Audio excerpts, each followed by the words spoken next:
Hey, what is going on, guys? The drum gun was recently added into Project Flux, and it is one of the most powerful guns to have ever existed in Chapter 1. So in today's video, I want to have a conversation about its stats, who I think I would recommend use it, and then its effect on the overall meta. Okay, starting out with the stats. The drum gun has its historical Season 4 stats, which means it does 26-27 damage, 9 rate of fire, 50 round magazine, and the key thing here is it's a bit more accurate than you might remember it. The reason why is because in Season 5 it did receive an accuracy nerf, but in Season 4 it still has its original accuracy, which doesn't mean that the drum gun is a sniper by any means, but it's accurate enough to where it can be reasonably effective at medium range, and the fall off is honestly not that bad. So if you're at maybe like 50 to 100 meters, you can still be dealing good damage with this weapon. It very effectively fills the SMG role, doing 243 DPS. It can basically replace your shotgun too. It does enough damage per second to where you can make a quick peek, fire off a few shots, and do devastating damage. It's also a structure destroyer.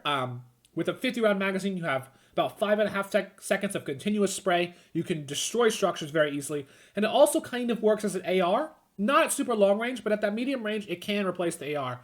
So it really is a weapon that can fill so many roles. It's honestly not unreasonable to just run drum guns. That is something you could do, but it can definitely replace a lot of the weapons that you would otherwise carry. Now, moving on to who should use it, I would basically say this is a weapon that I highly recommend for pretty much any player. Whether you're brand new to the game or you're super good, it's a very easy weapon to use.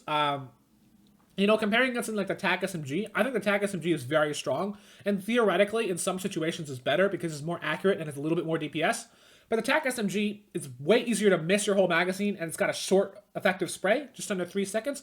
Drum gun, you fire for 5.5 seconds. It's more inaccurate, so it's easier if you have bad aim. It's an easy weapon to recommend, and if you're really good at the game, I still recommend you use it anyway, because it's just so broken that, well, yes, double shotgun is still viable. If you just run one shotgun shot to drum gun, I feel like in most situations you're going to do more damage, and it can also shred structures for you as well. Overall, pretty much, it's an X tier gun in my eyes. I would say it's a universal carry. I would recommend you at least try it, and honestly, most of you should just run it whenever you find it. Now, finally, let's move on to its overall effect on the meta. Previously, before the drum gun, I would say the balance of power between shotguns and SMGs was very 50-50. You could go either way. TAC SM and Silence SM were strong, but so was, the double heavy combo, pump heavy, all of that. But now I would say the balance of power has been tilted in favor of SMGs.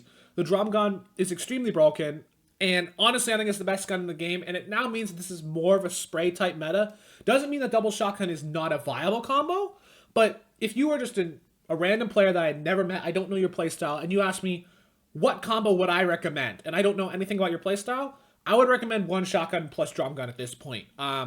While double shotguns is viable, I would only really use it if that's something you really enjoy or you find a lot of success with it. Because I honestly think that the drum gun is just better in most situations. If you go with the double shotgun combo, you do have the potential to do 2 big damages with, the first shot and the second shot, which is nice, but the drum gun's much more consistent. You can shred walls. I think it's overall more versatile. One final thing I want to note as well is I think the Silence SMG and the Scope DR have been kind of indirectly buffed by this. And the reason why I say this is because if you run Scar plus drum gun, you will very quickly run out of medium ammo because the drum gun eats ammo. And the Scar is also going to want to eat that same ammo as well. If you run a Scope DR fires a lot slower. It's much less ammo hungry, so that can help out. And Silence SMG doesn't use medium ammo.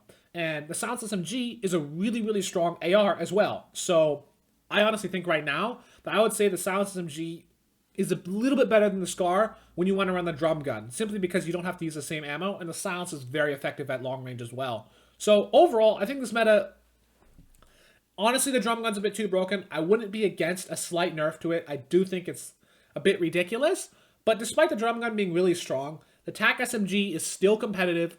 In some situations, the TAC SMG can still be better. Double shotgun is still viable. I would overall say this meta is still free and open, but there are some weapons, notably the drum gun, that's a bit too strong. But with that, I hope this video was interesting, and I'll catch you in the next one.